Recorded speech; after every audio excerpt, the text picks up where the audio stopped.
Ciclo Autárquicas 2017, na Unirádio, em 99 FM, ou via streaming em formato vídeo. Autárquicas 2017, na Rádio da Região.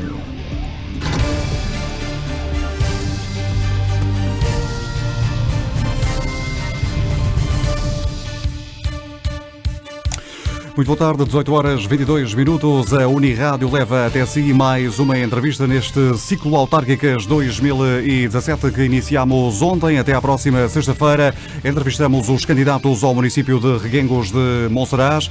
Uma entrevista que vai ser conduzida dentro de instantes por António Luís Medinas.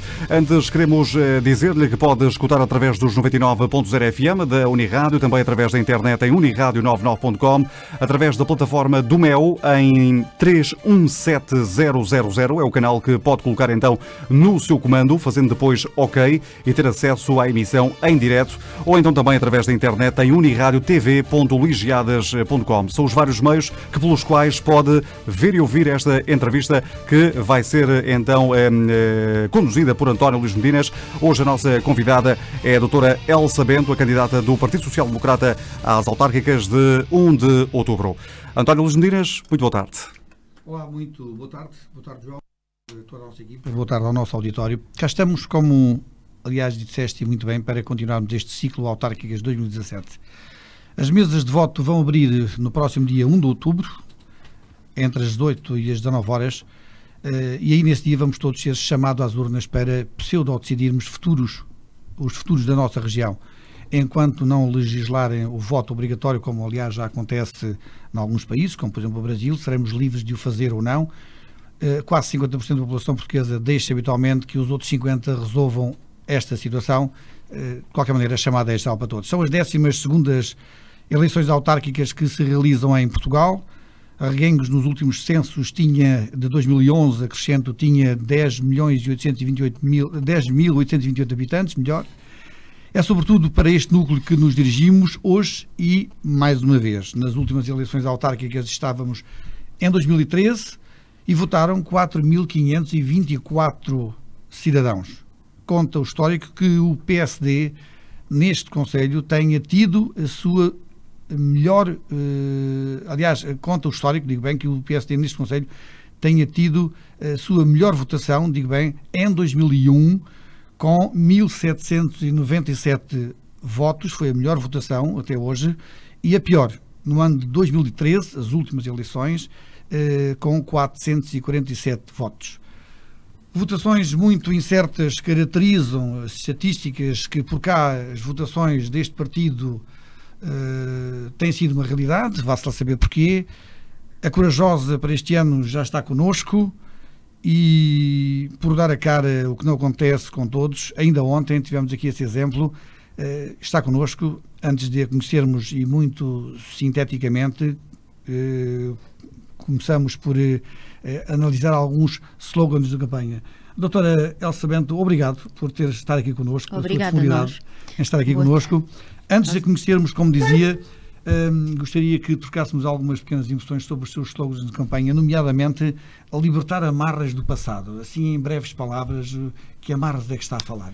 Estamos a falar das amarras que todos nós conhecemos em termos do nosso concelho. Desde há várias décadas para cá, desde sensivelmente há 40 anos, que o poder local é dominado pelo mesmo partido, pelo Partido Socialista. Mas livremente escolhido pelo povo também. Livremente escolhido pelo povo, claro. Mas então onde é que ficam as amarras? As amarras ficam pela prepotência que existe quando se faz um poder baseado no domínio da sociedade civil e no domínio social. Como, por exemplo, todos nós sabemos que se o poder local tem em sua mão grande parte do empregadorismo do próprio Concelho, também tem em sua mão o poder de decisão sobre essas pessoas. E isso faz parte e é muito utilizado a nível de vários, sobretudo no nosso Concelho e a nível de outros concelhos, sobretudo por esta entidade política. Muito bem, tive a oportunidade de ouvir noutra entrevista que já concedeu, uma rádio local congênere à nossa, e denotei uma grande preocupação com o reequilíbrio financeiro. Em poucas palavras, porque vamos ter hipótese de dissecar isto em mais pormenor, porque é que está tão preocupada com o reequilíbrio financeiro da autarquia? Porque o reequilíbrio, como todos nós sabemos, a nossa autarquia é uma autarquia que tem uma dívida muito elevada. Temos uma dívida que dificilmente vamos conseguir pagar. Ao não pagarmos essa dívida, vamos... Não ficou convencida com aquilo que ouviu do atual Presidente? Claro que não fiquei convencida. Eu penso que ele não está nada preocupado com essa dívida. Porque atendendo ao valor do património. Atendendo ao valor do património, atendendo ao valor ele falou num património de 63 mil euros, mas nós sabemos que esse património foi reforçado pela parte do Estado. Portanto, mas não acha que uma dívida só é dívida quando não se paga? Mas a dívida não é paga. É assim, nós estamos... Há um valor patrimonial que está adstrito a essa dívida.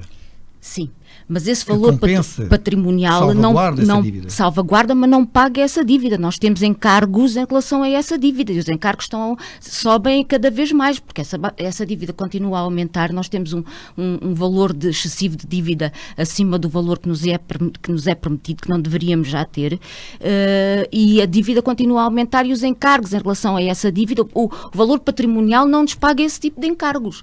Nós estamos a hipotecar as gerações... A preocupação é com os encargos que advêm da Claro, dívida. porque estamos a hipotecar as gerações futuras, não é? Se nós temos encargos e temos que os pagar e os juros cada vez são maiores, então como é que nós vamos garantir às nossas gerações futuras que vamos ter um conselho sustentável? Muito bem. O seu slogan principal é o Reguengos hoje e sempre. Traduza lá isto a linguagem mais simples. É assim, Reguengos hoje e sempre. Para mim, Reguengos será sempre hoje e sempre, e para a nossa candidatura, porque o que nós, quando escolhemos esse slogan, e eu posso dizer que esse slogan foi escolhido por nós, mas eu fui a incentivadora para esse slogan, é porque eu acho que Reguengos merece, e os cidadãos de Reguengos merecem que alguém esteja permanentemente ao lado deles, agora e para sempre. Mas acha que não estão? Não. Muito bem. Acho que nos últimos 4 anos não tem estado. Vamos então conhecer a candidata, falarmos um pouco de si, afinal de contas, para muita gente, a doutora Elsa Bento é um pouco desconhecida. Fale-nos lá um pouco de si. Quem é, o que é que faz, do que é que gosta, onde é que ocupa o seu tempo livre, como é que se diverte, que amigos é que tem, desde quando nos conhece bem e também profissionalmente. Sabemos que é cirurgiã. Gostaria que nos explicasse um pouco, falasse um pouco do seu eu. O meu eu, desde sempre, vou começar por esse ponto, desde quando vos conheço. Conheço-vos desde que me conheço a mim própria, porque a minha ligação com o Conselho de Reguengos, e que eu costumo dizer o meu Conselho, apesar de não ter cá nascido, o nosso Conselho, foi sempre muito forte. O meu pai nasceu cá, a minha mãe não, o meu pai nasceu cá, mas eu sempre assumi esta como a minha terra natal, apesar de não ter cá nascido. E essa ligação foi sempre fortíssima e tive sempre a par e sempre toda a minha vida foi orientada no sentido de regressar àquela que era a minha terra natal. Mas e àquela que era... Mas tem a noção clara de que, independentemente disso que se sente e dessa realidade absoluta, que há muita gente que olha para si com quem é a doutora Elsa Bento, porque a sua passagem pelo mundo comunitário aqui, pelas associações, as suas vivências muito está um bocadinho enganado, desculpe que lhe diga. Mas esteve em algumas associações. Não estive, não Qual é a tive. sua participação comunitária no ambiente? A minha participação comunitária é que eu vivo integralmente em Reguengos. Mas porque isso sabemos assim, todos. Sim, mas nunca descurei em termos de participação nas atividades, tenho 3 filhos, e nunca descurei a participação em termos da comunidade em todas as situações. Mas tem exemplos de onde é que participou ativamente, foi responsável por alguma associação, esteve presente, deu do seu trabalho, da sua disponibilidade. Dei sempre do meu trabalho e da minha disponibilidade, porque vivi cá sempre, portanto eu faço Viveu, mas abalava, trabalhava fora e estudava mas fora. Mas usei sempre o meu conselho, ao contrário de muitas pessoas.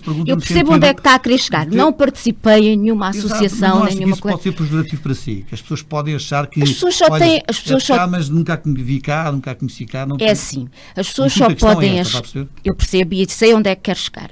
Agora é assim, as pessoas, todas elas não me conhecem, mas eu sempre não participei ativamente em termos de uma associação, ou em termos mas sempre participei, eu sempre fiz as minhas compras cá, sempre participei na comunidade, sempre fui às festas escolares dos meus filhos, sempre fui representante de pais na escola dos meus filhos, quase sempre. Portanto, tentei sempre dar o melhor de mim naquilo que eu achava em termos de cidadania. Agora, eu sei onde é que quero chegar e eu sei que as pessoas não percebem muito bem como é que eu, médica, e que fiz sempre o meu trabalho a nível de Évora, também trabalho, claro que tenho cá consultório e tenho isso tudo, mas fiz sempre o meu trabalho a nível de Évora, falava de manhã, saía, mas preocupei-me sempre muito com aquilo que se passava no nosso concelho. E acha que as pessoas percebem isso? Acho que se as pessoas não percebem, deveriam perceber, porque no momento em que eu dou este passo e que aceito este desafio, que para mim, em termos pessoais, é muito grande, mas em termos profissionais, estou a abandonar um bocadinho a minha zona de conforto. Exatamente. É porque eu tenho uma grande responsabilidade. Uma das questões que eu iria colocar a seguir é que, para se dedicar a esta nova missão, você vai abandonar completamente o tempo em que fez a formação, afinal de contas andou a estudar e a formar-se para uma carreira que agora, por via desta situação, vai abandonar. Eu considero que este é um desafio e não vou abandoná-la. Será sempre a minha profissão e será sempre a minha carreira. É lógico que assumi o desafio e vou cumpri-lo e vou fazer o interregno e o tempo que for necessário. Ter tempo para a sua ocupação técnica. Claro, mas eu aceitei este desafio e aceitei o dar-me coração em 100%. Portanto, eu aceitei conscientemente este desafio. Se o aceitei é pelo grande carinho e pela grande contribuição que eu quero dar a este nosso concelho, porque sempre me preocupei com ele. E porque neste momento achei que estávamos num extremo... Sei que estávamos num extremo de decadência em termos do Conselho e que se me propuseram esse desafio, eu achei que era um ato de cidadania da minha parte retribuir tudo aquilo que me tenha dado. Tinha 5 anos quando foi o 25 de Abril. O que é que o 25 de Abril lhe diz? É assim, o 25 de Abril, eu tinha 5 anos quando foi o 25 de Abril e morava numa zona onde o 25 de Abril teve muito impacto, porque eu morava em Almada. Portanto, Cova da Piedade, na Cova da Piedade, Almada. E o meu pai trabalhava na Lisnave e, como deve calcular, o 25 de Abril foi vivido assim, em grande. E o que o 25 de Abril me trouxe a mim e que eu compreendi como o 25 de Abril foi aquilo que eu acho que é as verdadeiras metas do 25 de Abril, que é a liberdade e a democracia e o poder dar a todos os cidadãos a capacidade de poderem escolher e poderem decidir pelo seu futuro e poderem também defender as suas oportunidades. Essa, para mim, foi a grande lição do 25 de Abril e o grande recurso que nós tiramos do 25 de Abril. Porque é que é independente? Está ligado a um partido. Estou ligado a um partido que reconheço. Desculpa, um português leva um pouco ao colo para uma missão. Porque é que é independente e não é legitimamente do PSD? Não sou legitimamente como não sou de qualquer outro partido, sou mesmo independente. A minha ideologia, acabei de referir, a minha ideologia tem tudo a ver com a liberdade e com a democracia. E eu não tenho propriamente uma escolha ideológica. Não me reconheço. Reconheço-me nos ideais. Se não reconhecesse, não tinha aceitado este desafio, não tinha aderido. Podia ter aceito outra força política qualquer? Não, reconheço-me nos ideais sociais-democratas, mas, e claro, sempre na liberdade e sempre na democracia. Não tenho uma ideologia política que me permita aderir a um partido completamente estanque e definida. Tenho uma ideologia que tem a ver com o cidadão, com a liberdade do cidadão, a democracia, com o viver em democracia, em sociedade, na partilha. E revejo muito dessas condicionantes na social-democracia. A sua lista tem maioritariamente independentes. Eu olhei para a lista no folheto que vocês tornaram público e nós verificamos uma lista de pessoas que são seus apoiantes, mas maioritariamente independente. Questionava-me inclusivamente onde é que andam os PSCs de Reguengos. Olha, isso eu não sei e terá que perguntar. A lista é sua. A lista é minha, mas a lista é feita de pessoas que têm muita vontade de mudar o Conselho e que aderiram ao nosso projeto. Nós não tivemos, nem quisemos, nem queremos recolher as pessoas ideologicamente, porque é assim, na nossa lista e na nossa candidatura, apesar de ser apoiada pelo PSD, poderia entrar qualquer pessoa até de outras ideologias políticas. Muito bem. O historial do PSD em Reguengos tem sido de pessoas que enquanto que no PS, desculpe-me a comparação, enquanto no PS tem havido 2 cabeças para 12 anos de governação, no PSD, cada vez que há uma nova eleição, há um novo candidato. Como é que justifica esta mudança de eleição para eleição? É assim, isso terá que perguntar aos responsáveis pelo PSD aqui em Arguinhos. E não, como está com eles? Eu estou com eles, mas estou numa missão muito importante, que é o projeto da minha candidatura.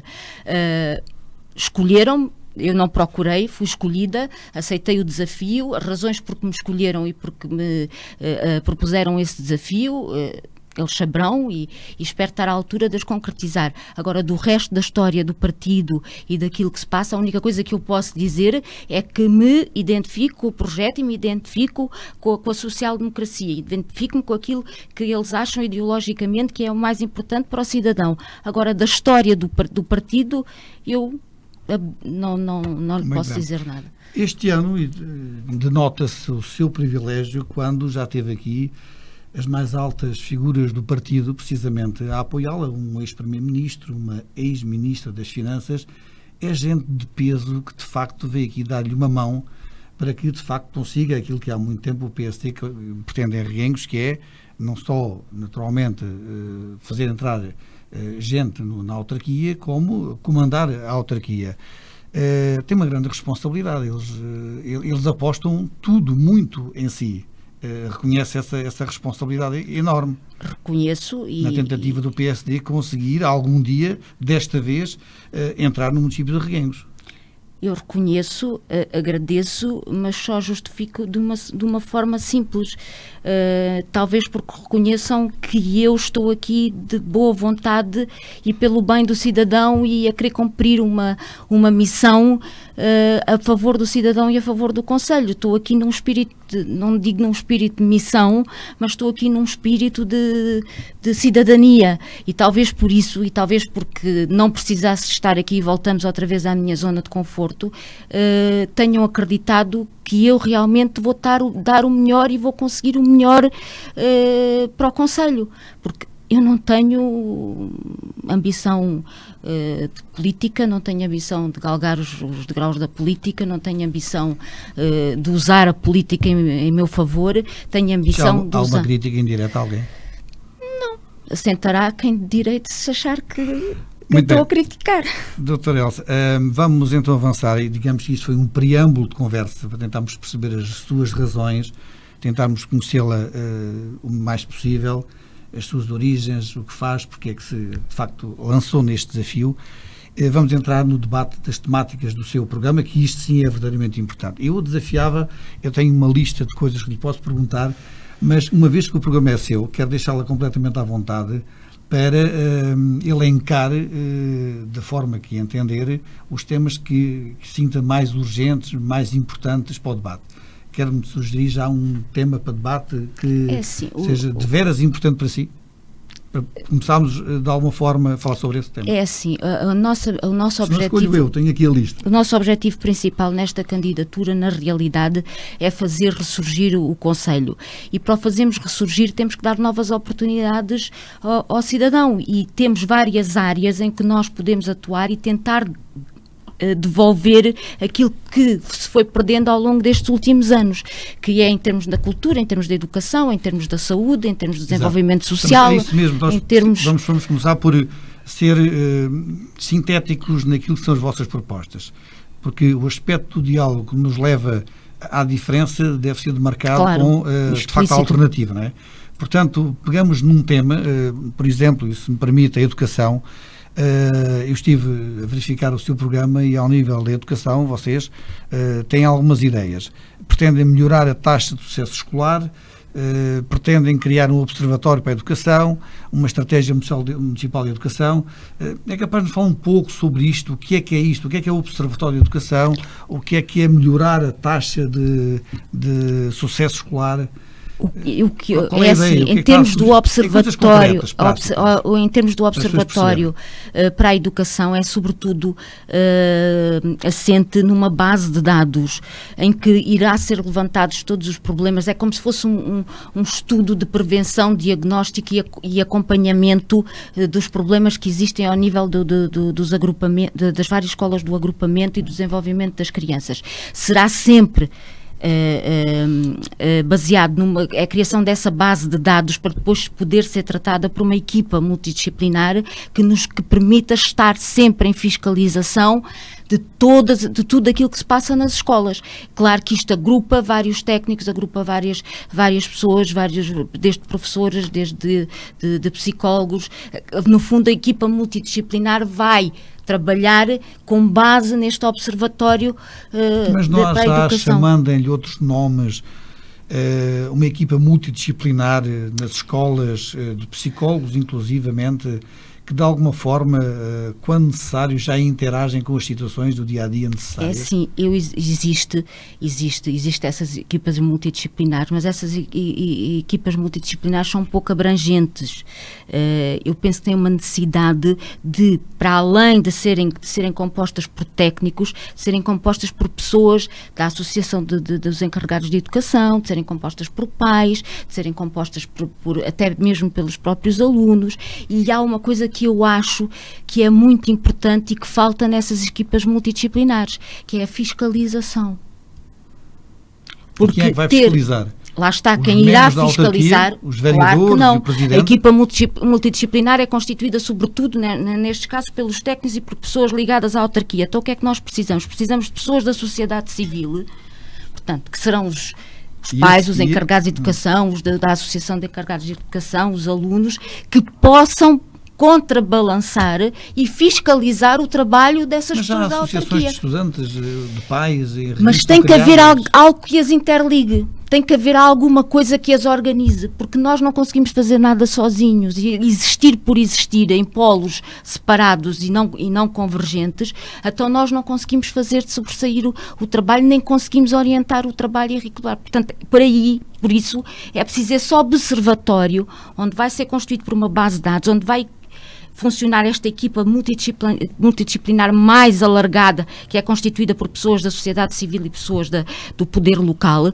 e que vai permitir fiscalizar todo esse trabalho. Mas isso tem que ser em trabalho associativo, porque só com o trabalho associativo e com o trabalho regulamentado e em prol de um objetivo comum é que as coisas se conseguem fazer com bons resultados, porque existir um polo aqui, um polo ali, outro polo, se nenhum deles estiver interligado, não dá resultado. Mas não acha que eu, se fosse professor e responsável da educação no Concelho de Reguengos, ao ouvi-la falar dessa maneira, estava de alguma forma a sentir que não há organização, que as pessoas andam todas à balda, que as pessoas, cada uma faz o que quer.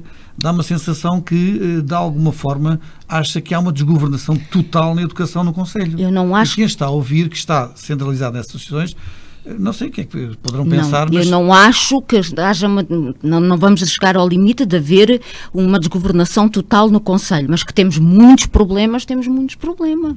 E temos muitos problemas graves. E, sobretudo, temos muitos problemas a nível de uma determinada escola, nomeadamente a Escola Amarela, que tem sido nos últimos anos alvo de grandes problemas de desvios comportamentais e até muitas vezes em coisas básicas como a alimentação, como a vigilância dos alunos, como a qualidade da vigilância desses mesmos alunos, que tem sido reportado pelos pais e pela associação. Portanto, as coisas não estão bem a nível da educação, a nível do nosso, e isso reflete-se nas taxas de sucesso escolar. Muito bem.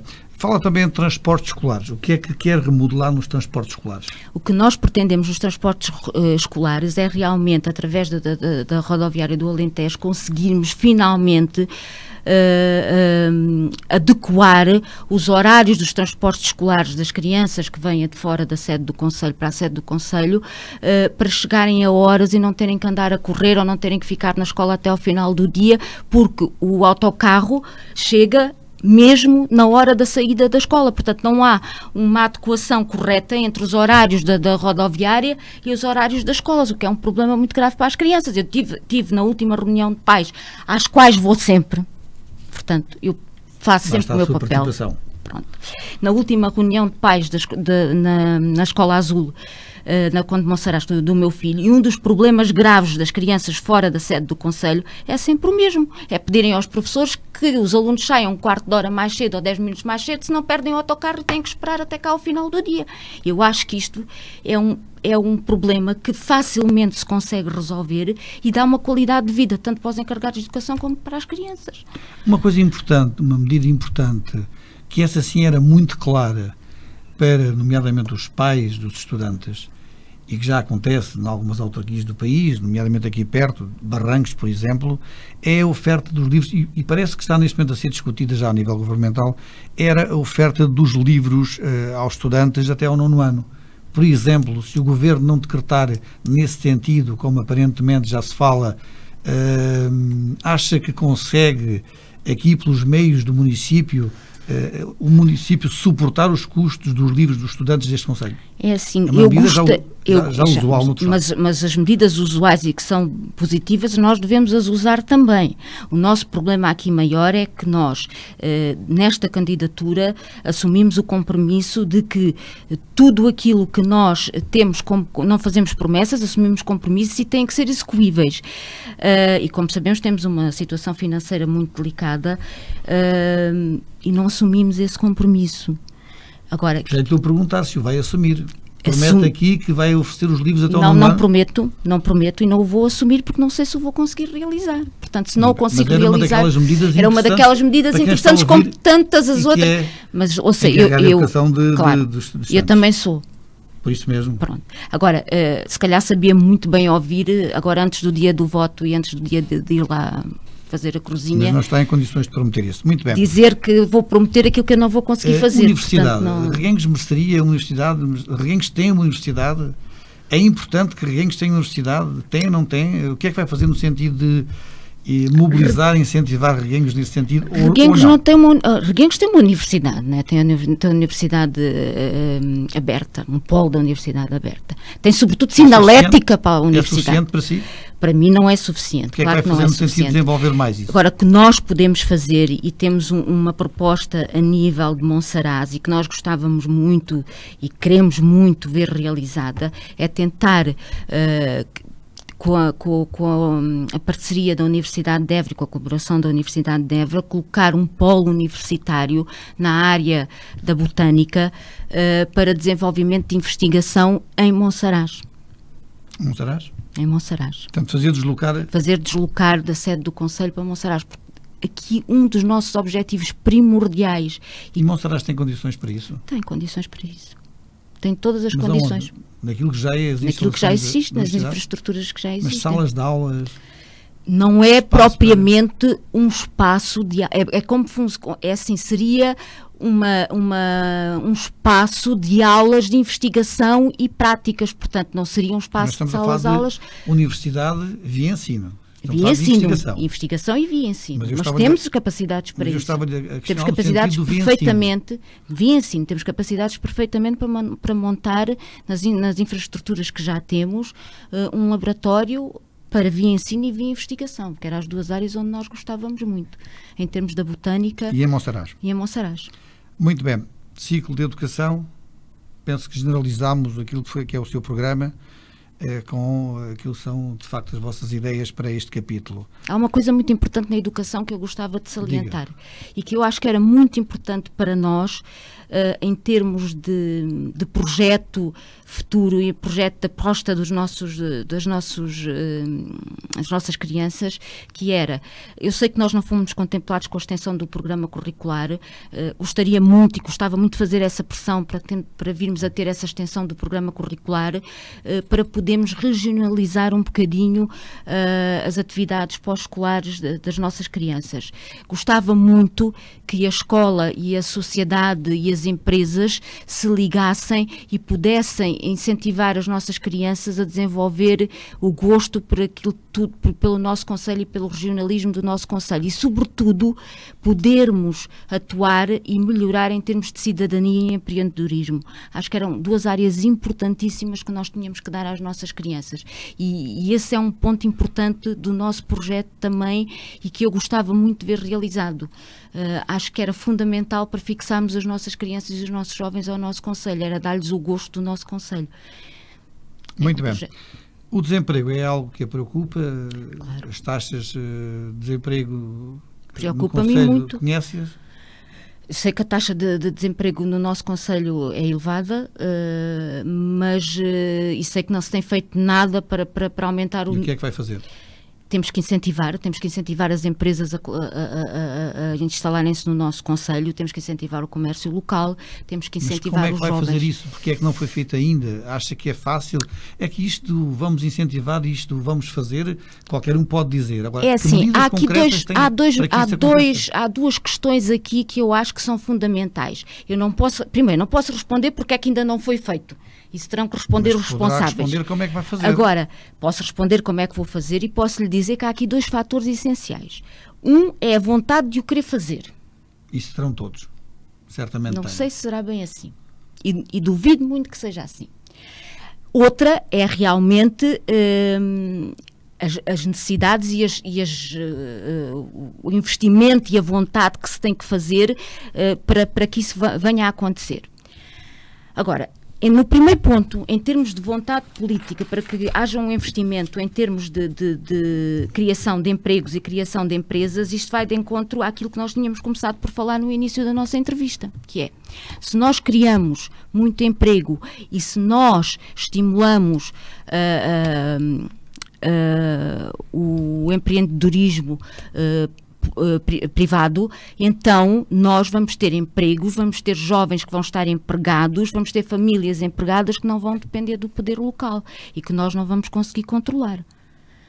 E eu acho que este fator é um fator negativo que tem transformado o poder local, não só no nosso concelho, mas de muitos concelhos, e tem degradado a forma de fazer, de executar esse poder local. E acho, e digo e tenho a certeza que nos últimos anos não tem havido vontade política, nem tem havido grande vontade de apoiar o empreendedorismo. Por isso é que eu perguntava concretamente que medidas concretas é que vai trazer novas empresas. Nós queremos... Que empresas? É assim, nós queremos... trabalho, que atividades novas? Nós queremos, sobretudo, instalar, e agora com a acessibilidade, que nós sabemos que a Ponte do Albrandão nos deu essa acessibilidade e que nos permitiu Acha que ter uma ponte resolve aqui trazer para aqui mais empresas? Resolve um bocadinho, resolve. Mas temos mais uma maior acessibilidade. É melhor.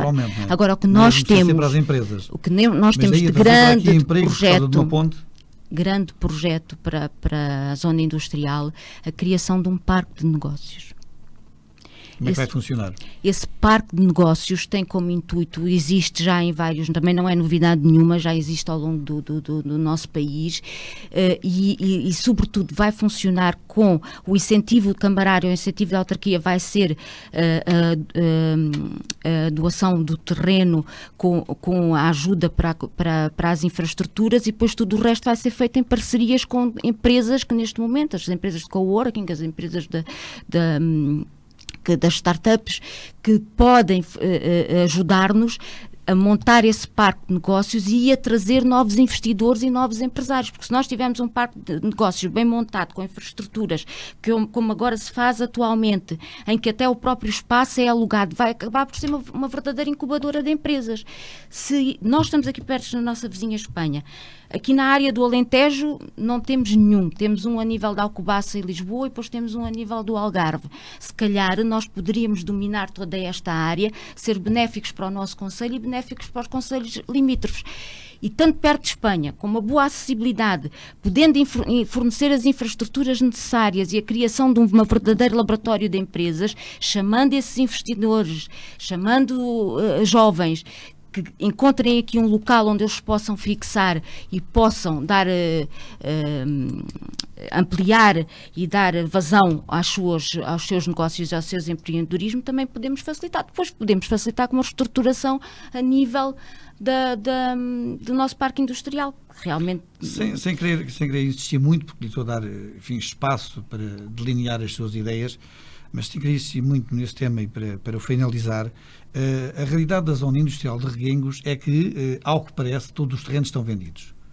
E se todos os terrenos estão vendidos, a questão que se coloca é porque é que lá não constroem. Há um regulamento que diz que depois do terreno estar vendido, quem o compra tem 2 anos para construir. Acontece que a maior parte dos empresários que compraram terrenos na zona industrial de Reguengos até são do PSD. E há vários anos que lá os têm para negócio. Não são só do PSD, naturalmente, não é? São de todo lado. A questão que se coloca é porque é que os terrenos que estão todos vendidos não estão, as pessoas não foram já obrigadas a, em vez de desejá-los ter e tê-los com a intenção de negócio, não são obrigados a Está-me a fazer essa pergunta a mim, à qual não, estou-lhe a perguntar. É lógico o que é que vai fazer quando lá chegar, se os empresários... Primeiro que tudo tem que fazer um levantamento de todas essas... Tem que se obrigar a cumprir a regulamentação. Vai fazê-lo? Claro que sim. A parte deles são do PSD. Vai obrigar os teus colegas. Mas eu não tenho nenhum compromisso com ninguém de qualquer ideologia política. Aliás, o meu compromisso é só com o cidadão. Eu não tenho compromisso algum com alguém de qualquer tipo de ideologia. Nem faço tensões, nem faço tensões de o ter. Eu faço tensões de exercer a minha atividade e os meus compromissos em relação da função da melhoria do Conselho e do cidadão. Não devo nada a ninguém. Portanto, quando lá chegar e reparar, confirmar assim como que os também lotes sei vendidos, que os lotes vai estão, obrigar a assim como construir. Eu também sei, claro que sim. Primeiro que tu tens que fazer um levantamento, porque para além de alguns lotes que estão construídos, deixo aqui uma dúvida no ar, há para aí uns lotes que também foram doados já, eu penso que ia aqui confirmar, mas eu penso que há cerca de 2 anos também, uns 6 ou 7 lotes que foram doados a uma família e que não se vê também nenhum tipo de construção. Não sei quais foram, em termos de parcerias, quais foram as benesses que foram recolhidas e as intenções. Portanto, deixo aqui também essa pergunta no ar, o porquê, porque é que foram doados, porque é que não se vê construção. Agora pode ter a certeza que quando eu lá chegar as coisas vão ser feitas e vai ser feito um levantamento, até porque sem fazer esse levantamento a gente não consegue reestruturar o parque industrial. Muito bem, estamos a atravessar um período de seca enorme no nosso país, na nossa região, com naturalmente a preocupação de todos nós. Todos nós precisamos de água para consumo, os nossos agricultores precisam de água para a rega e a água é o petróleo, se quisermos, daqui por alguns anos. Penso que sobre esta matéria não teremos todos nenhuma dúvida. E o Dr. Roquete, num workshop que foi realizado há pouco tempo em Reguengos, deixou claramente a preocupação para quem estava presente de que, a não ser nada feito sobre a água, poderemos estar, daqui por alguns anos, a acontecer e a falar da mesma forma que falamos hoje sobre os incêndios. Depois da área ardida é que se resolve o problema. Mas enquanto que a água, enquanto nos incêndios as plantas se regeneram, na água, se não houver e este ciclo continuar, nós vamos ter mesmo que embarcar para o outro lado. A água é para si uma preocupação. Claro que é uma preocupação. Se este ciclo de seca continuar, o que é que vai fazer para que salvaguarde a vida destes 10 mil habitantes do nosso concelho? É assim, nós temos aqui uma questão muito importante em termos de desenvolvimento do Conselho, e foi nesse workshop do Dr. Roquete, e foi sobretudo sobre o regadio. Pronto. E nós... Ele estava seriamente preocupado.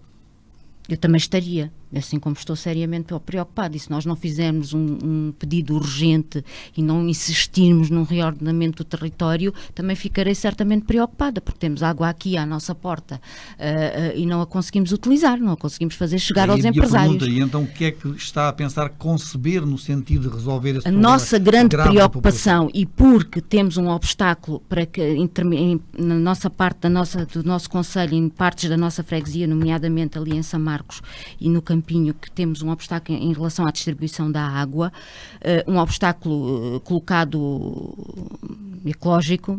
Portanto, nós queremos e pretendemos fazer pressão sobre o Governo e o Poder Central para que haja uma reorganização e um reordenamento do território do regadio, porque é assim, esse obstáculo já não existe, porque tem a ver com determinadas aves que nem sequer já por ali passam. Portanto, nós temos o dever, e esse é o dever do nosso poder local, de fazer, pressionar para que haja um estudo, para que haja um novo reordenamento e alterar a redimensionar e alterar o reordenamento de maneira a que a água possa chegar a todos por igual. Há já um estudo para a implementação da rega nesta nossa zona. Sim, mas esse estudo depois... A questão que coloca aqui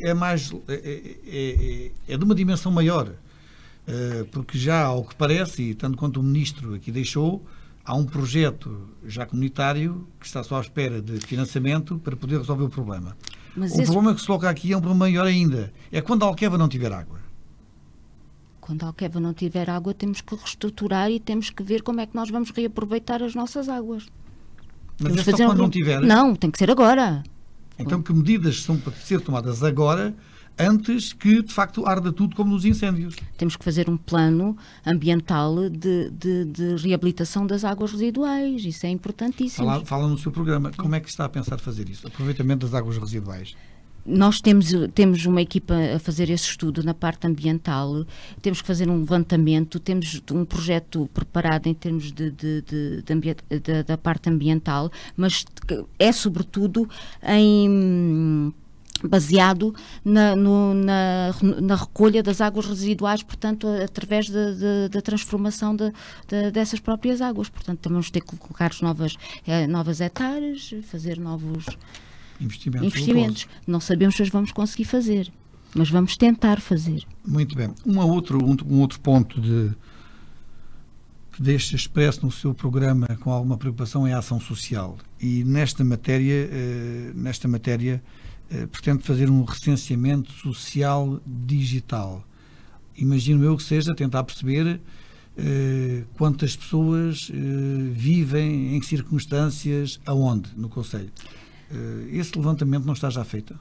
Acha que o município de Reguengos não sabe já, neste momento, quais são as carências económicas do concelho? É assim, esse recenseamento digital, eu acho que não sabe. Saberá em termos muitos, terá que saber até através das várias associações que têm. Esse recenseamento digital que nós propomos é um recenseamento muito mais alargado do que propriamente aquelas pessoas só que têm necessidades. Tem a ver com todas as pessoas idosas, tem a ver com todos os doentes crónicos, tem a ver com os deficientes, tem a ver com os desamparados, tem a ver com as pessoas em risco de pobreza imediata. Portanto, é muito mais alargado do que aquele recenseamento que existe neste momento. Portanto, não quer dizer que esse recenseamento não esteja feito, mas o espectro do recenseamento é muito estreito em relação àquilo que nós queremos fazer, porque nós queremos ter, e vai ser, é difícil, eu compreendo que seja difícil, e envolve as juntas de freguesia, envolve a polícia, a GNR, envolve as IPSS, envolve as associações, envolve as entidades cívicas, mas o que nós queremos fazer é ter a noção completa de todas as necessidades, que neste momento não conseguimos. Depois ter esse resultado, o que é que vai fazer com eles? Depois, se não tiver verbas para implementar soluções. É assim, esse recenseamento digital irá dar origem a uma nossa proposta também, que é um banco de voluntariado ativo, em que vamos tentar que as pessoas que neste momento já não exercem a sua atividade profissional, ou por outra, vamos tentar cativar os cidadãos que neste momento já não exercem a sua atividade profissional, para entrarem num banco de voluntariado que, para além de estar só, nós sabemos que os bancos de voluntariado funcionam muito a nível da saúde e a nível dos hospitais, e isso tudo, vamos transformar isso para a sociedade civil. Portanto, vamos tentar que a nível de cada freguesia haja um polo desse banco de voluntariado, e vamos tentar que essas pessoas que entrem nesse banco consigam dar resposta, portanto, de uma forma com cidadania, de uma forma de troca de serviços e uma forma de incentivos também para essas pessoas, consigam dar respostas a estas necessidades, e essas respostas sejam adequadas perfeitamente a essas necessidades e que sejam facilitadas. Muito bem. E na juventude e no desporto também pretende incrementar e incentivar o arrendamento jovem. Também pretende conceber apoio à natalidade. Como é que vai fazer isso? É assim... E com que verbas, naturalmente? Claro, nós não temos muita margem de manuseio em termos... Não há muito dinheiro. Não há muito dinheiro, fundo. Portanto, o que é que nós podemos fazer é reduzir as taxas. Portanto, o que nós podemos ajudar... Mas como é que vai ajudar os casais jovens a terem habitação com custos mais controlados? E que habitação? Talvez diminuindo, ajudando os próprios senhorios através das taxas, diminuindo as taxas e incentivando-os a diminuir, a entrarem num projeto de parceria para o arrendamento jovem, para que as próprias rendas sejam mais baixas. E terem benefícios também em termos fiscais, os próprios senhorios tenham benefícios fiscais, que é a única coisa que nós podemos oferecer, não temos muito mais para oferecer, não é? Mas é que os jovens, ao ouvirem esta proposta, pensam que vocês que vão subsidiar o arrendamento. Não podemos subsidiar, isso não está fora de questão, não é? Nós podemos incentivar a diminuição das rendas através do benefício fiscal dos próprios senhorios. E na natalidade? Aqui não há taxas, aqui há mesmo subsídios. Em relação à natalidade, também não temos interesse em subsidiar a natalidade. O que nós queremos dizer com o apoio à natalidade é facilitar, sobretudo a nível de apoio de pré-escolar e de jardim de infância, a todos esses novos casais, portanto, dando-lhes aliviando um pouco as despesas nessa área e, sobretudo, criar empregos e ajudá-los, porque não há natalidade sem empregos e não há empregos sem casas. O nosso apoio à natalidade é um apoio à natalidade geral.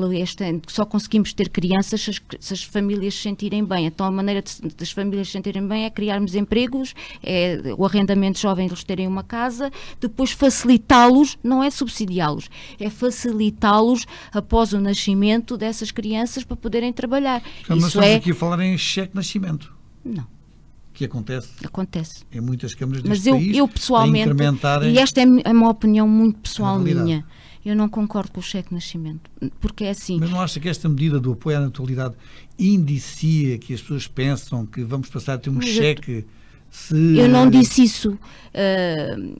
E estou aqui para esclarecer, e quem quiser pode perguntar. O meu apoio à natalidade é um apoio generalizado, que não se baseia num único cheque, porque eu acho que dar um cheque de apoio à natalidade, e pessoalmente esta é a minha posição, é um incentivo, mas não é, não chega, não é? Se nós criarmos condições... prática, mas se nós criarmos condições para que eles tenham essa acessibilidade e tenham ajuda permanentemente, acho que é muito mais viável do que um cheque à nascença. Ok, fica então o esclarecimento para aqueles que já estavam a pensar... E esta é a minha opinião pessoal. Ter a possibilidade de receber um cheque ao nascimento. Infraestruturas desportivas e parque desportivo. Tem sido também algo crítico sobre, nomeadamente, o parque desportivo, a forma como ele se tem prolongado ao longo do tempo, na sua execução e na sua falta de, na prática, estar disponível para quem o queira utilizar. Qual é a sua ideia? Vai desmanchar o que neste momento está a ser feito? Porque neste momento está a ser feito uma pista e estão a haver melhoramentos. Aquilo é para desmanchar, tem outras ideias? O que é que nós temos uma ideia para o parque desportivo de reestruturar, não vamos desmanchar. Nós não queremos desmanchar o que já está feito, nós queremos aproveitar uma reestruturação, mantendo as pistas, mas criando outras áreas para novas modalidades e, sobretudo, estruturas básicas que não existem no parque desportivo, nomeadamente as casas de banho, nomeadamente... Existem já lá as casas de banho junto ao campo de ténis, essas não estão disponíveis para o parque desportivo? Não estão a funcionar. Mais infraestruturas desse tipo? Mais infraestruturas, criar novos espaços para novas modalidades, torná-lo mais atrativo, funcionar como um verdadeiro parque desportivo. Mas não acha que é isso que neste momento está a ser concebido, concretizado? Desculpe, mas eu não acho. Sabe que está em obras. Sei que está em obras, e as obras que eu vejo é realmente a reestruturação e o aplanamento da pista, e não vejo mais nada, e não vejo mais nenhum projeto, e além disso nós sabemos que... Não conhece o que é que está concebido? Eu conheço o que está concebido, não vejo o que tenha sido realizado, e não acho que seja agora... Mas o que está neste momento a ser concebido, o que vai ser realizado agora? O que vai ser realizado agora é a reestruturação da pista com o aplanamento da pista, de resto... Apenas. E realizada à beira de umas eleições, como tudo aquilo que se faz. E o tempo que se deveria ter realizado e ter reestruturado este parque desportivo já passou, quer dizer, nada foi efetuado. Muito bem. Economia e Turismo pretende recuperar o comércio tradicional.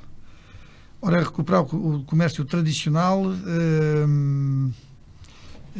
é algo que já muitas vezes foi falado quando do nascimento das grandes superfícies, o comércio tradicional, todo ele, em todo o lado, no país inteiro, noutros países, temos claros exemplos, claras evidências de que a preferência do consumo se virou para outras margens, se sintoniza de uma outra forma.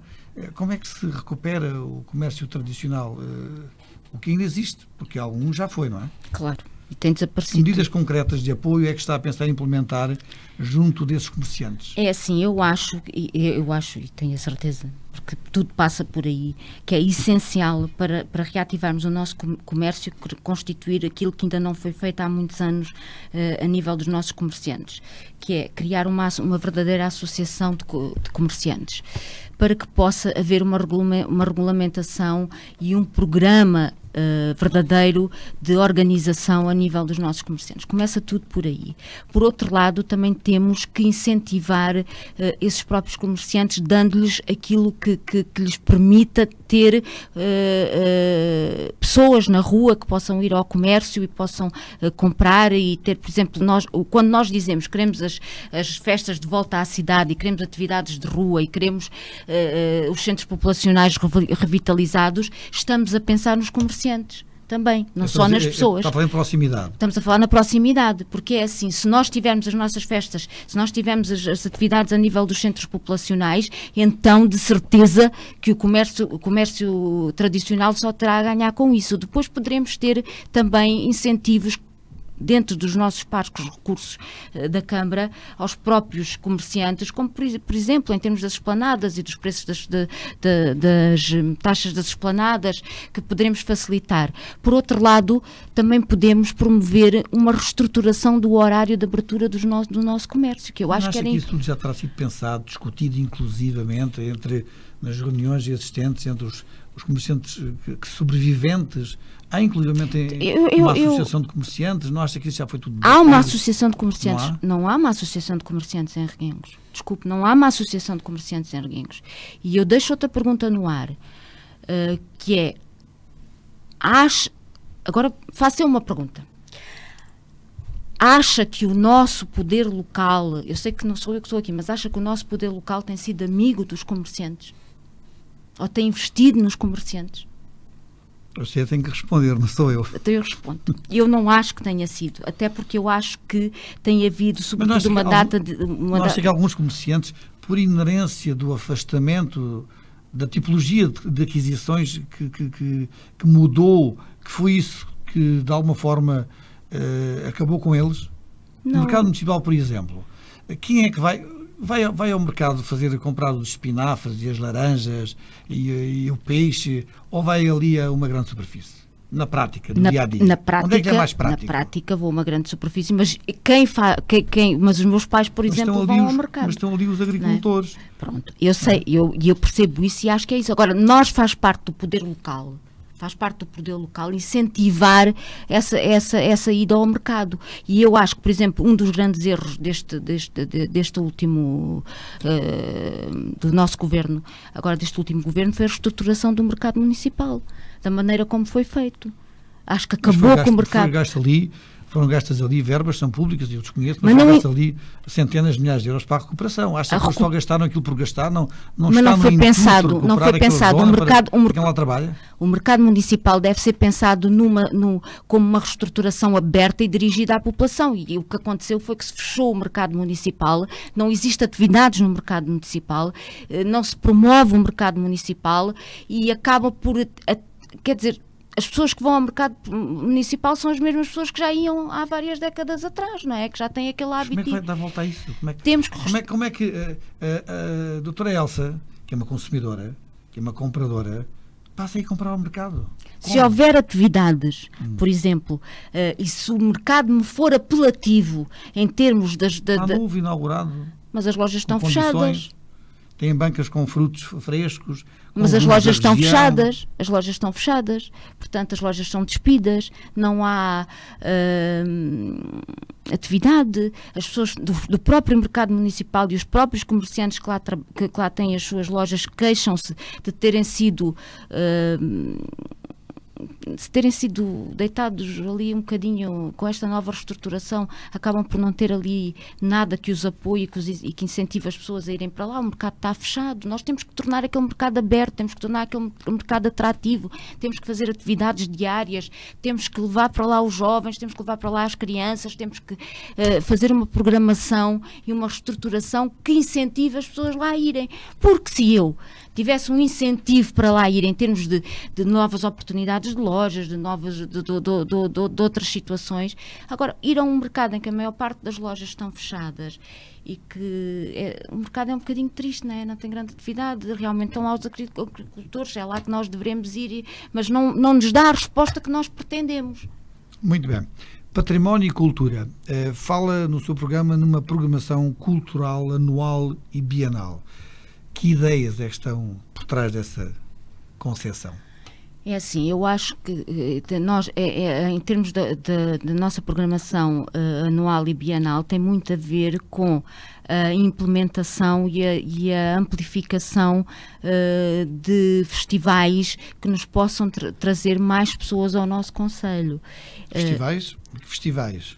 Por exemplo, o Festival da Literatura Internacional de Monsaraz, porque acho que era muito importante nós darmos a conhecer aquilo que é nosso em termos dos nossos escritores e dos nossos poetas e chamar, através desse próprio festival, a vinda de mais escritores e mais poetas e criar um prémio, mais cultura, habituar as pessoas aos livros novamente. É fácil isso? Não é fácil, mas podemos incentivar. E se criarmos esses festivais, se houver um prémio, se houver uma aderência regional, uma aderência nacional e internacional. Anualmente. Mas a Feira do Livro, da maneira como ela decorre e como existe, e nós é para mantermos a Feira do Livro anual, mas nós queremos a trazer para a cidade, para o Parque da Cidade, como se faz em todas as outras cidades. Queremos mostrá-la a todos os cidadãos e não escondê-la. Porque é assim, acho que das coisas mais bonitas que existem, quando nós vamos a uma feira do livro, seja em que cidade for, é ver as barraquinhas dos livros e ver as pessoas sentadas no jardim a lerem os livros. Neste momento, da maneira como decorre a nossa Feira do Livro, não dá incentivo, nem sequer promove a leitura, porque está fechada, está localizada num espaço fora do acesso normal das pessoas, as pessoas têm que se deslocar para lá ir, o espaço é atrativo. Mas já tem sido nas festas na Praça da Liberdade.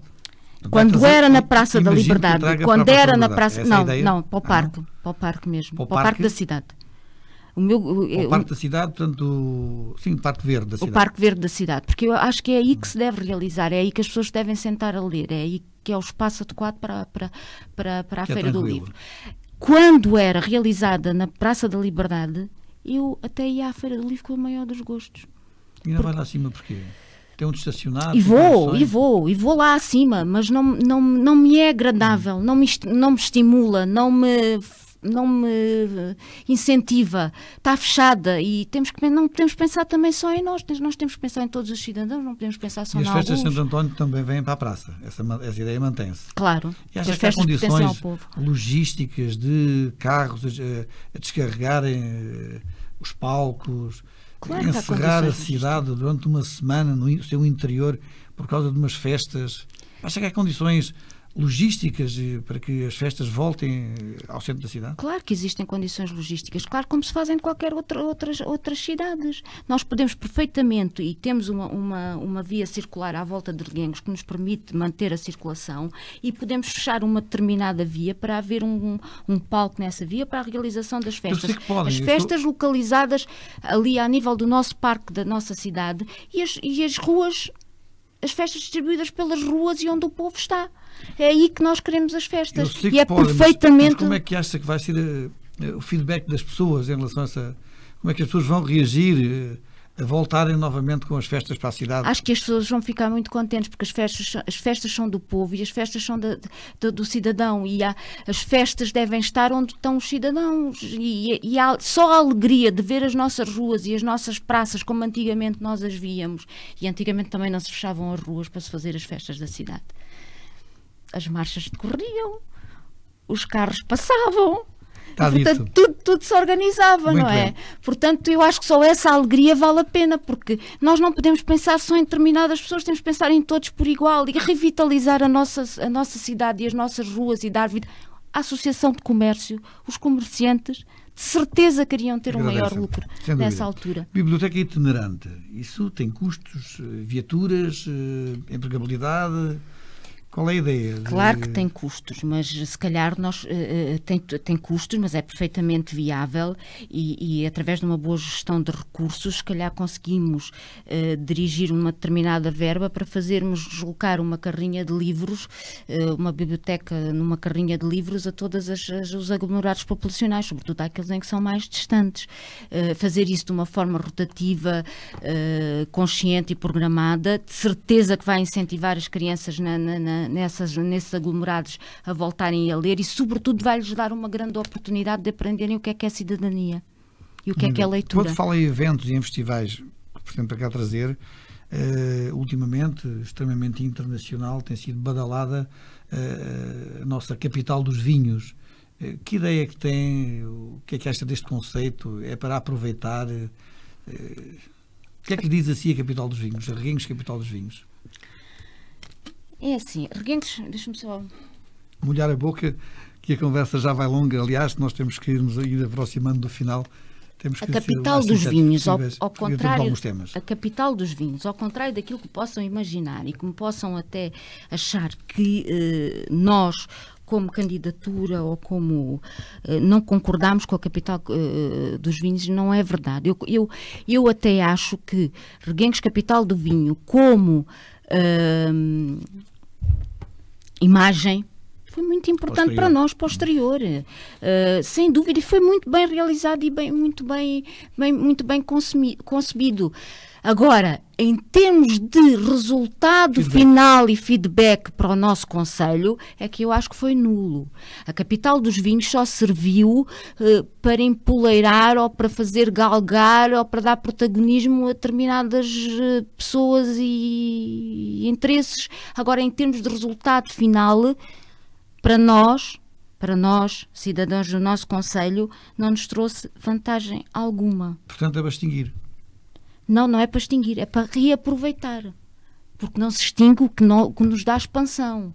O que nos dá expansão é para manter. Isso pode fazer? Qual é a outra versão que tem que surgir? Temos que preparar, e eu acho que esse foi o grande erro da capital dos vinhos, é que a capital dos vinhos surgiu como um grande fator exponencial de crescimento em termos do nosso concelho, mas não se preparou. Devíamos ter preparado o nosso concelho turisticamente, com infraestruturas, com qualidade, com a criação do turismo. Temos feito uma programação anterior que teria sido muito trabalhosa, mas que pudesse, que a retribuição dessa capital dos vinhos, o turismo que isso nos pudesse trazer, viesse realmente a dar lucro ao concelho. Porque o que é que aconteceu? A capital dos vinhos deu uma grande expansão em termos do concelho e depois, que era o que se via, as pessoas vinham visitar o concelho e chegavam cá e perguntavam: mas isto é a capital dos vinhos? Até o que é que há para ver? Rumo Monsaraz. Vê-se Monsaraz, volta-se para trás. Quer dizer, não há um aproveitamento, porque não foi feito um estudo, não foi feita uma programação. É como se tivesse surgido uma oportunidade que não se deve desaproveitar, mas não há uma adequação dessa oportunidade às necessidades do concelho e à retribuição que nós devemos fazer também para fora. Porque para muitos turistas foi uma grande desilusão virem à capital dos vinhos. E eu assisti. Muito bem. A segurança. Reguengos é um concelho seguro? Reguengos é um concelho seguro. Não nos podemos dizer que não seja um concelho seguro. Temos áreas problemáticas. Temos as áreas destes bairros que não foram acabados ou que não foram completamente construídos, que estão abandonados e que criam áreas problemáticas em termos de segurança e até de desvios comportamentais ao nível da juventude. Não vejo fala-se tanto na juventude e comissões de juventude e juventude para o concelho, mas não vejo uma grande preocupação do nosso poder local para controlar essas situações.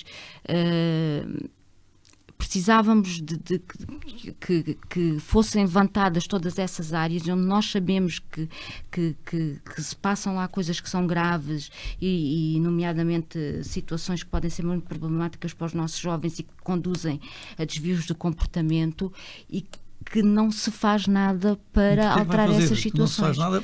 Nós podemos perceber a sua posição, mas o que é que vai fazer para alterar primeiro isso? Precisamos de fazer um levantamento dessas áreas e saber porque é que essas áreas estão nessas condições, porque é que há um abandono dessas áreas, porque é que esses bairros que não foram acabados ou estão por acabar estão nessas condições, e depois criar... aumentar, por exemplo, o nível de vigilância noturna, criar condições nesses parques com iluminação, com infraestruturas, de maneira a que não estejam abandonados e sejam um chamariz para os jovens, para aquilo que não devem ser. Fala de facto, peço desculpa do termo, temos de facto monstros habitacionais em Reguengos que se prolongam ao longo do tempo, algo julgo saber, alguns casos entregues em tribunais, claro, algo difíceis de resolução, mas de facto é de uma responsabilidade do município, até pelas razões que acabou de citar, que esses monstros desapareçam, e até pela falta que esses edifícios fariam ao ser atribuídos a outras pessoas. Claro, o que é que vai fazer no sentido de acabar com eles e de entregá-los à sua vida própria e às pessoas que eles precisam? Eu acho que o mais importante de tudo é saber o que é que se passa com eles, porque eu não consigo resolver um problema que não consigo compreender. Portanto, eu acho que temos que fazer esse tal levantamento e temos que saber, sobretudo, o que é que se passa para que esses blocos, ou esses monstros, como lhe chama, continuam há anos e anos sem fim, sem serem resolvidos. Mas não era suposto já ter essa informação para agora ter soluções a apresentar às pessoas? É assim, as informações que nos são dadas não são muito transparentes, e aquilo que nos é dado muitas das vezes é tão mau e tão pouco transparente e pouco acessível, que nós não queremos usar para estarmos agora aqui a falar sobre o assunto. Portanto, eu quero chegar lá, quero saber o que se passa na realidade e não quero de maneira nenhuma estar aqui a levantar polémicas nem celeimas sobre coisas que ninguém me sabe dizer concretamente o que é que se passa, porque há uma falta de transparência em todas estas situações, e perante isto... porque estão precisamente em processos judiciais e que não se pode, e por isso mesmo eu não tenho acesso, não me permite, eu não tenho acesso, eu não estou lá, não estou no poder autárquico, por enquanto, desejo lá estar, mas não tenho acesso àquilo que se passa na realidade, e não faz parte nem do meu feitio de estar a levantar aqui situações que eu não tenho a certeza se serão assim ou não. Portanto, deixarei esse, e faz parte dos meus planos, e realmente sinto-me muito triste quando lá passo e vejo essas situações, mas faz parte dos meus planos saber profundamente o que é que se passa e aquilo em que nós podemos ajudar em termos de autarquia a fazer pressão para que essas situações se desenvolvam. Agora não vou levantar aqui, não vou levantar polémicas que desconheço. Quais são as suas preocupações ambientais para a cidade? O que é que vai fazer para melhorar o ambiente na cidade, no concelho? Em primeiro que tudo... Ou se tem essas preocupações, não é? Claro que temos essas preocupações. Em primeiro que tudo, queríamos reestruturar a iluminação pública. Acho que é muito importante aumentarmos e expandirmos, até por uma questão de segurança, a iluminação pública, que é muito fraca em muitas zonas de Reguengos, e fazê-la através das novas tecnologias e das novas lâmpadas de poupança de energia, das lâmpadas de LED, de maneira a que possamos ter mais luz, com menos gastos, e uma cidade muito mais iluminada. Sabe que esse tipo de instalação tem custos muito elevados. Claro que tem, mas traz muitos benefícios a longo prazo. E nós não podemos... Vai precisar de dinheiro para isso, muito dinheiro. Claro que vamos precisar. Mas isso é um dos compromissos que nós temos que fazer. Porque se nós queremos poupar no futuro, temos que começar a atuar agora. Senão... Por falar em futuro e atuar agora, e por falar em ambiente, as energias renováveis não aparecem no seu programa. Não há preocupações nesse sentido. Não há preocupações, porque isso faz parte do empreendimento. Pronto, em termos das energias renováveis, nós temos que compreender que isso, nós não podemos ir instalá-las como poder autárquico, não é? Portanto, nós podemos contribuir e podemos incrementar. O licenciamento habitacional, claro. Nos países nórdicos, todos têm legislação que obriga a que as casas tenham ambientalmente cuidados, preocupações com o ambiente, com a instalação de painéis térmicos para aquecimento de águas e com a instalação de painéis fotovoltaicos. Pode ser uma medida... Era isso que eu ia dizer, nós podemos apoiar e incentivar realmente a que isso aconteça, e nós também sabemos que o Poder Central já fez isso, e muitas das nossas casas já começam a ter através do... Muito pouco ainda. Mas muitas tiveram uma oportunidade, porque isso tem custos, e também tem custos para nós, como é óbvio. Nós podemos incentivar realmente, mas lá está, há tanta coisa que nós poderemos fazer Mas as pessoas estão desejosas de saber, nestas matérias, o que é que vocês pensam. Basicamente. Quais são as vossas soluções? Por exemplo, transportes em Reguengos. Podemos sempre falar no eterno centro de transportes, inacabado e tudo isso. Mas, por exemplo, uma preocupação ambiental aliada aos transportes podia ser o município ter transportes próprios e aproveitando as energias renováveis. Também traz custos. E nós não podemos estar a prometer aquilo que não conseguimos cumprir. Tudo tem custos. Tudo tem custos. É lógico que isso faz parte tudo da nossa regeneração ambiental. E isso faz parte do nosso conceito de evolução.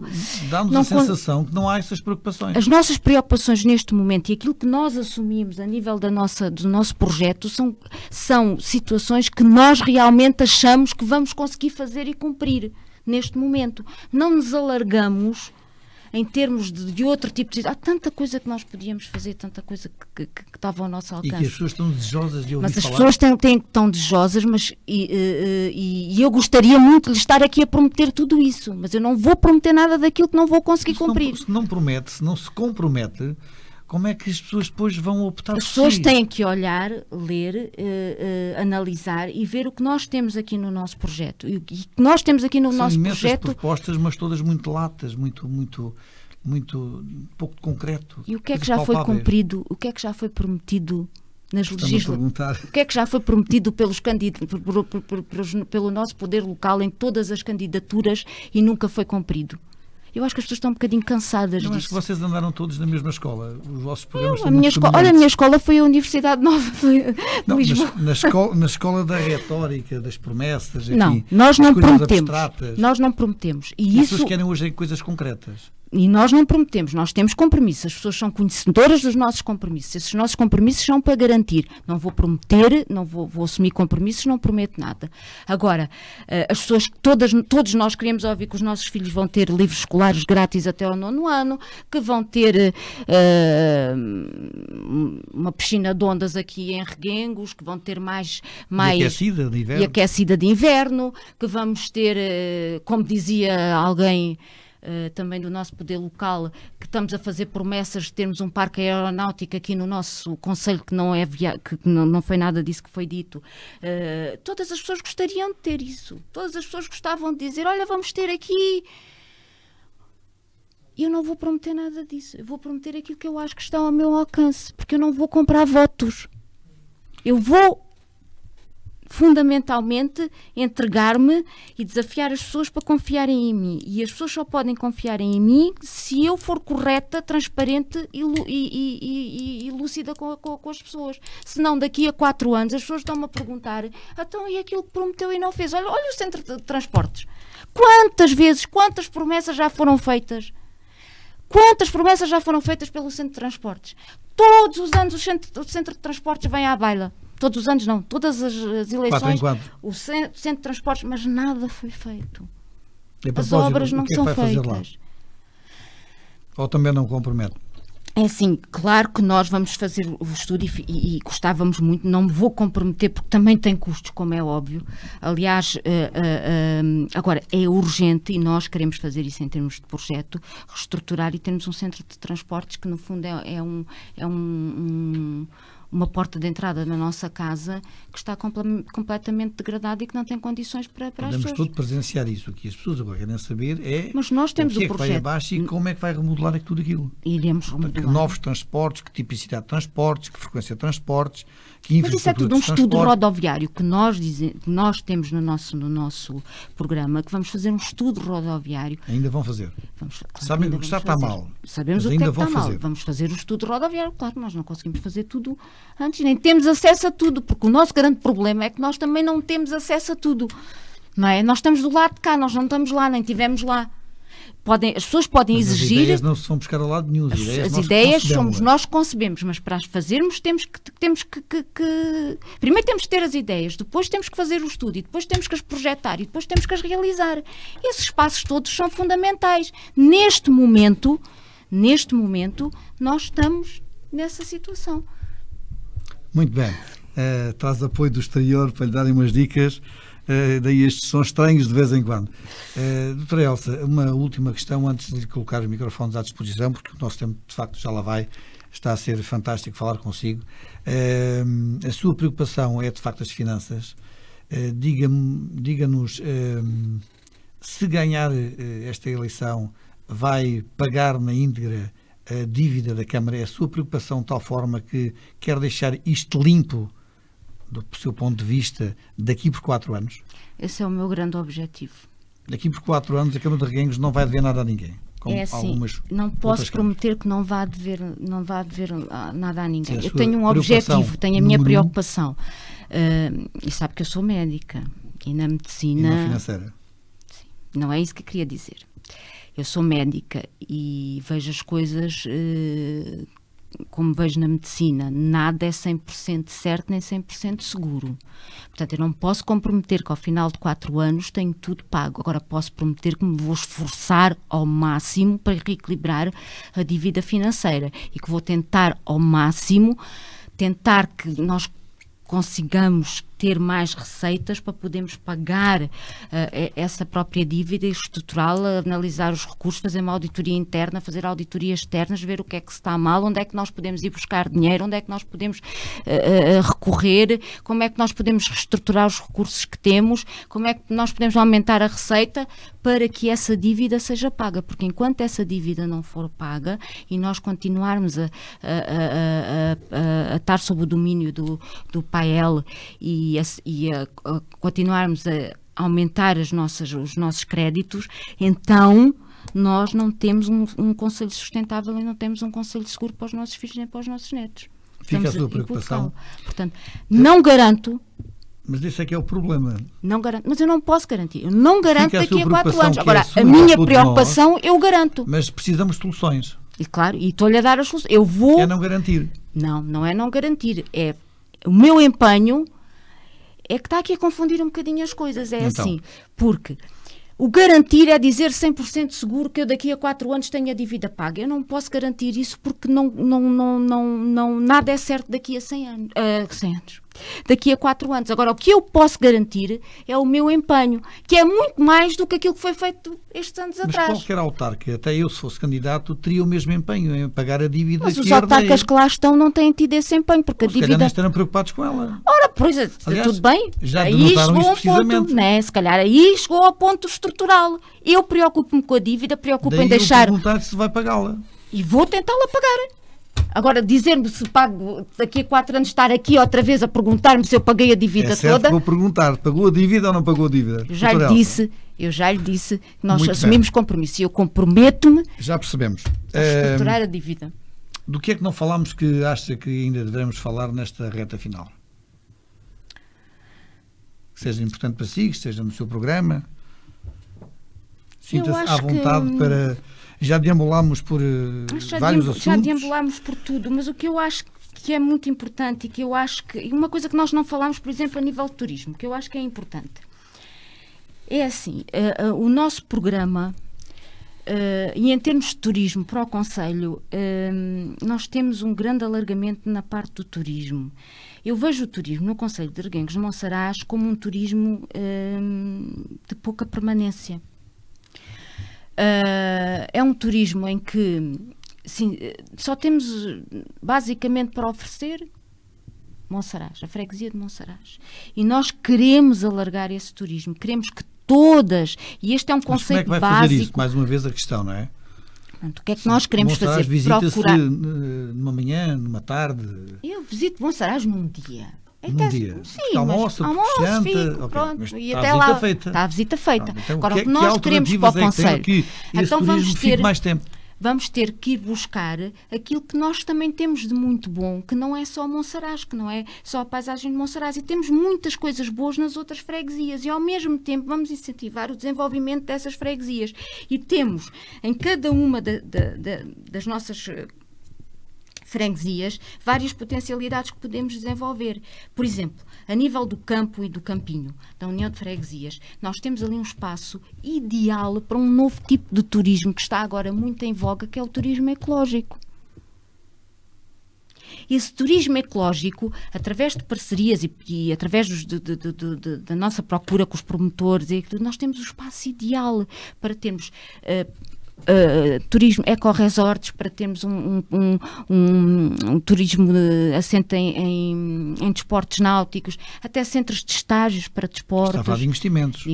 Mas esses investimentos nós vamos procurá-los, não somos nós que os vamos investir. Pois, era essa a questão. Não somos nós que os vamos investir. Agora, a nossa obrigação como poder local e a nossa obrigação para com os cidadãos é irmos à procura de lhes darmos o melhor e fazermos desenvolver. E se essas pessoas não quiserem vir aqui investir por razões várias, porque a população é pouca população, porque não é um sítio central de passagem sequer de turismo, se não houver interesse de investidores, como é que você vai não há de haver interesse desses investidores? Pois, nós poderemos, através os incentivos que nós podemos dar é através da cedência ou da facilitação, da desburocratização, de tornar mais ágil os processos de licenciamento, tudo aquilo que nós temos ao nosso dispor, que podemos ajudar para facilitar e incentivar esses promotores. Se eles encontrarem essas facilidades, então eles de certeza querem ficar, porque eu duvido que algum investidor que chega ali ao campo e campinho não veja as hipóteses de turismo que nós ali temos.